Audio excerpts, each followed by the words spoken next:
Chapter 23. It's 3 hours later and after 10 o'clock when I make it back home. I stayed with Alyssa for another hour after Ryle left and then went back to my office to finish up a few things so that I don't have to go in for the next 2 days. Whenever Ryle has a day off, I try to coincide my own days off with his. The lights are off when I walk through the front door, so that means Ryle is already in bed. The entire drive home I thought about what he'd said. I wasn't expecting this conversation to come up so soon.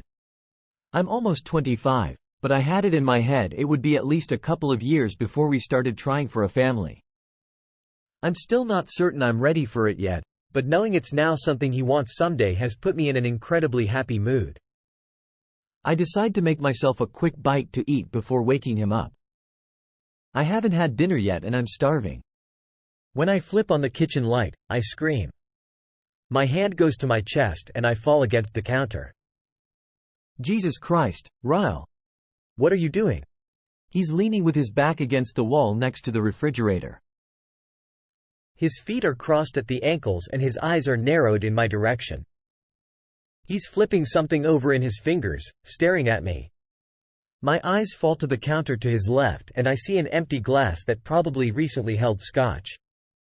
He drinks it on occasion to help him fall asleep. I look back at him and there's a smirk on his face. My body instantly grows warm at that smile because I know what comes next. This apartment is about to become a frenzy of clothes and kisses. We've christened nearly every room since we moved in here, but the kitchen is one we haven't tackled yet. I smile back at him, my heart still beating erratically from the shock of finding him here in the dark. His eyes fall to his hand, and I notice he's holding the Boston magnet. I brought it from the old apartment and stuck it on this fridge when we moved in.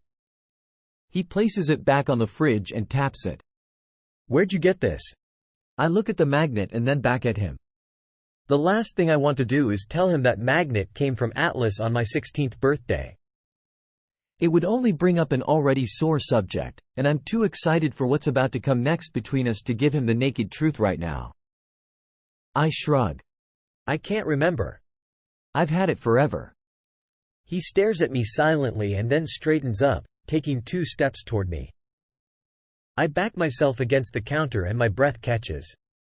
His hands meet my waist and he slides them between my ass and my jeans and pulls me against him. His mouth claims mine and he kisses me while he begins to lower my jeans. Okay. So we're doing this right now.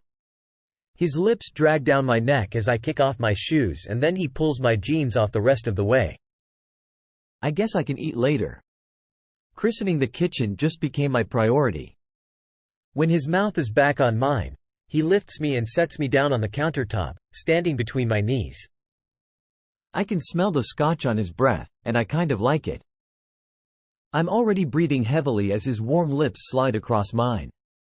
He takes a fistful of my hair and he tugs gently so that I'm looking up at him. Naked truth? He whispers, looking at my mouth like he's about to devour me. I nod. His other hand begins to slide slowly up my thigh until there's nowhere left for his hand to go. He slips 2 warm fingers inside of me, keeping my gaze locked with his. I suck in a rush of air as my legs tighten around his waist. I begin to slowly move against his hand, moaning softly as he stares heatedly at me. Where did you get that magnet, Lily? What? My heart feels like it begins beating in reverse. Why does he keep asking me this? His fingers are still moving inside of me, his eyes still look like they want me. But his hand, the hand that's wrapped in my hair, begins to tug harder and I wince. Ryle, I whisper, keeping my voice calm, even though I'm beginning to shake. That hurts. His fingers stop moving, but his gaze never leaves mine. He slowly pulls his fingers out of me and then brings his hand up around my throat, squeezing gently. His lips meet mine and his tongue dives inside my mouth. I take it, because I have no idea what's going through his head right now and I pray I'm overreacting. I can feel him hard against his jeans as he presses into me. But then he pulls back.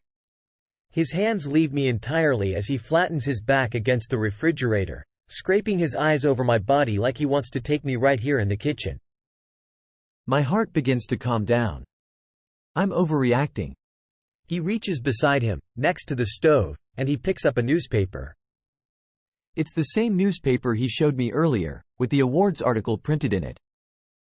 He holds it up, then tosses it toward me. Did you get a chance to read that yet? I blow out a breath of relief. Not yet, I say, my eyes falling to the article. Read it out loud. I glance up at him. I smile, but my stomach is anxious. There's something about him right now. The way he's acting.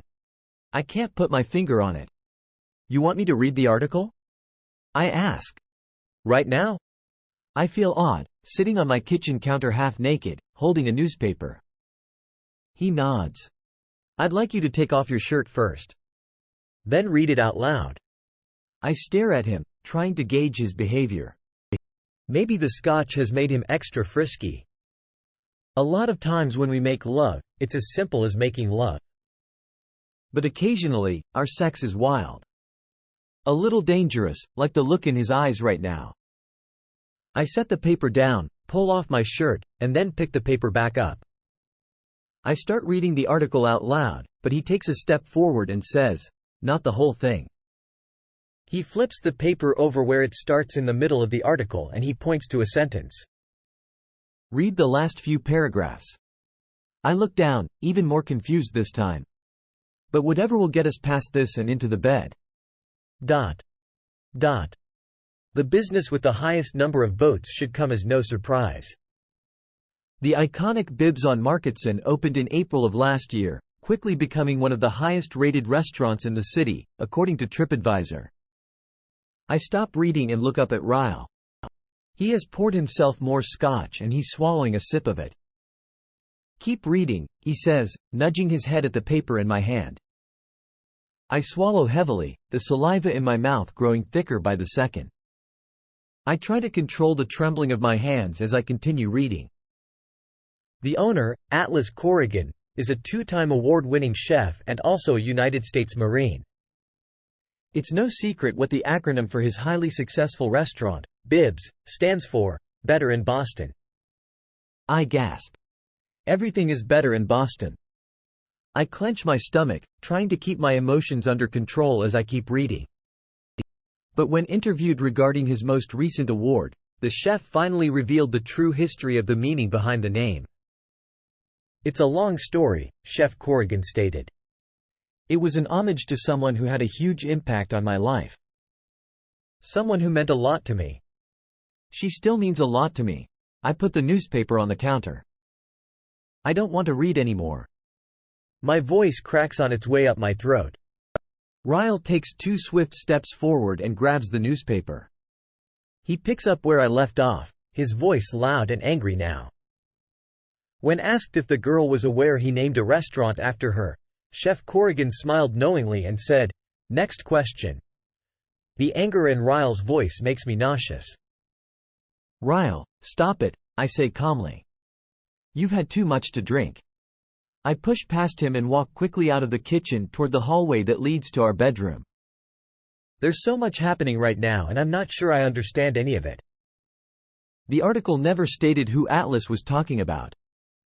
Atlas knows it was me and I know it was me.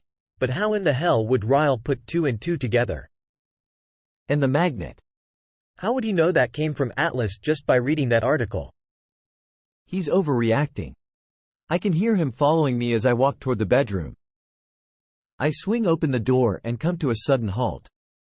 The bed is littered with things.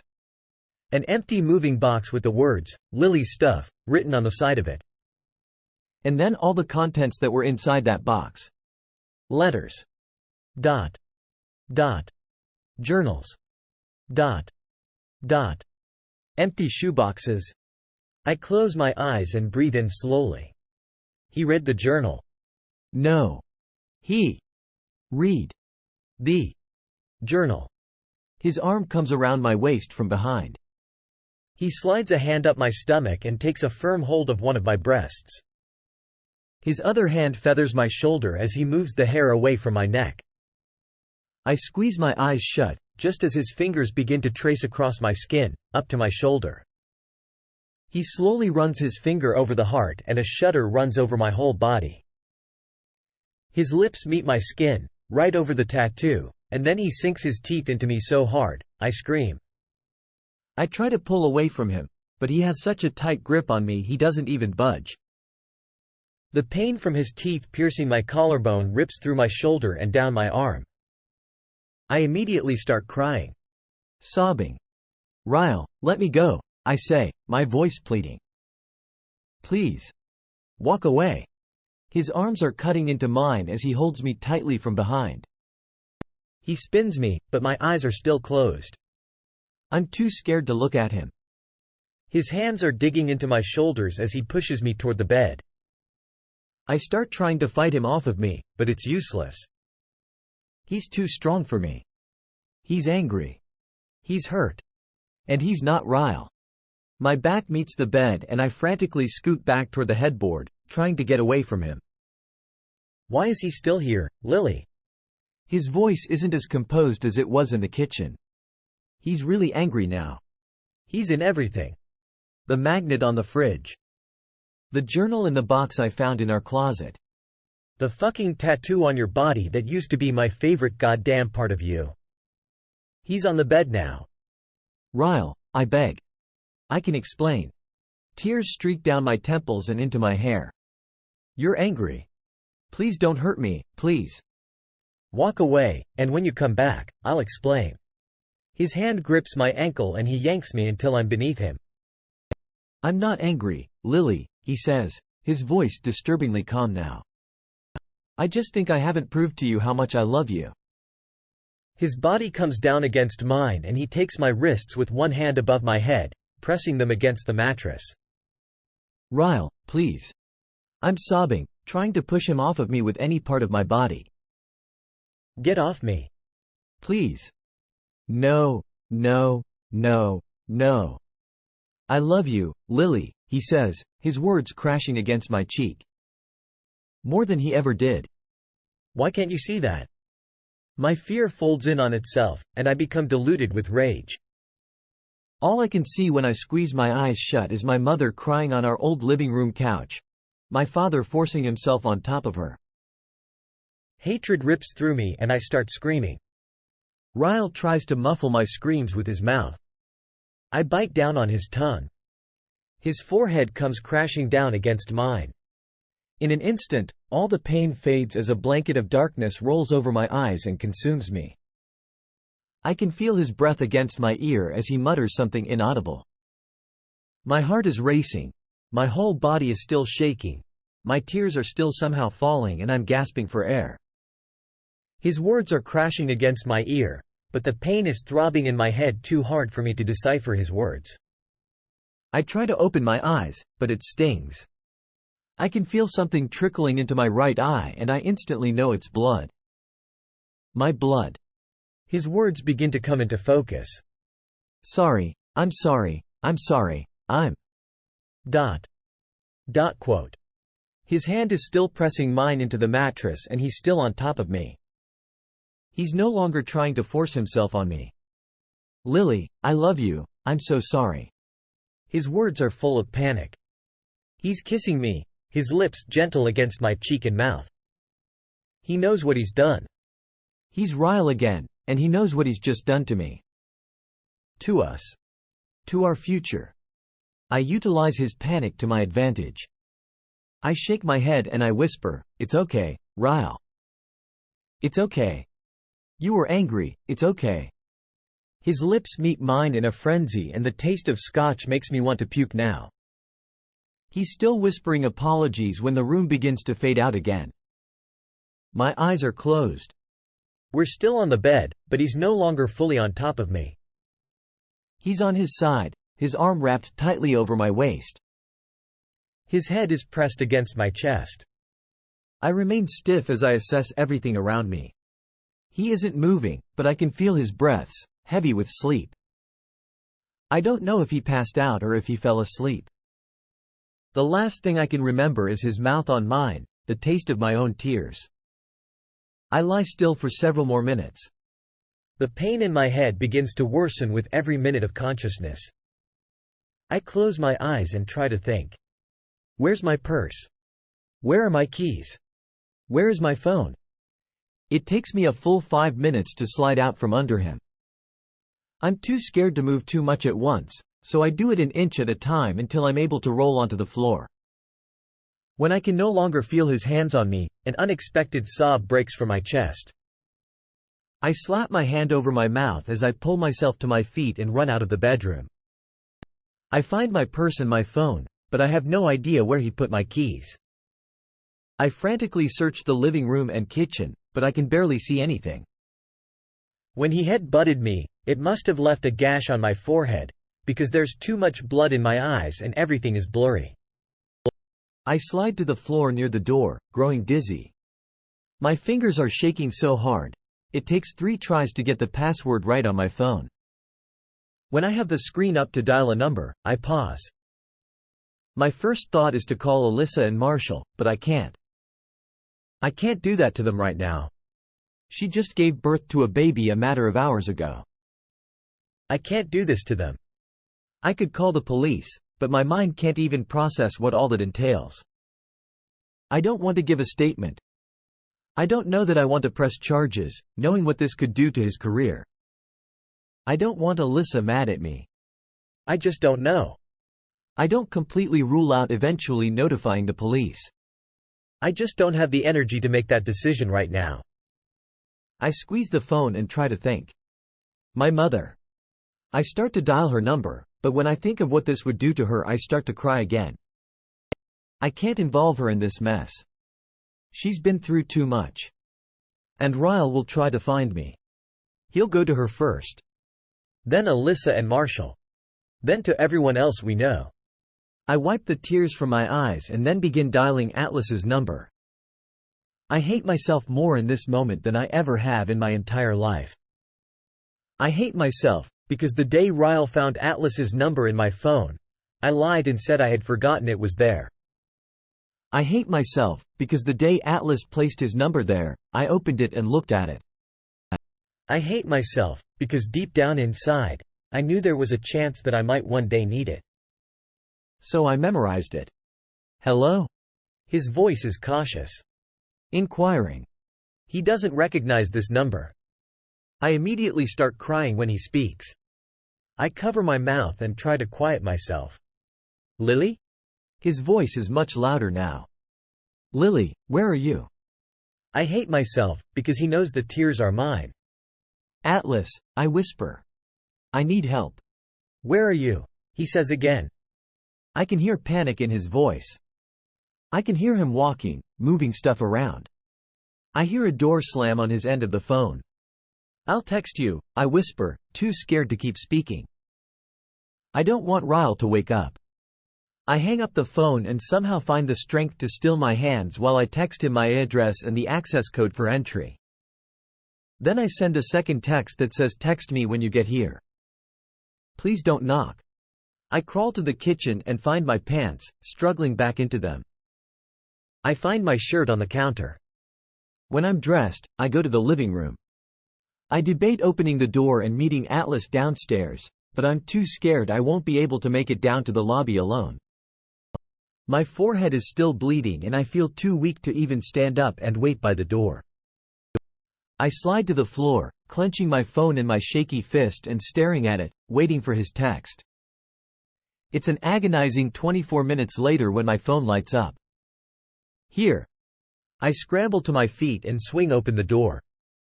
Arms wrap around me and my face is pressed against something soft. I just start crying and shaking and crying. Lily, he whispers. I've never heard my name spoken so sadly.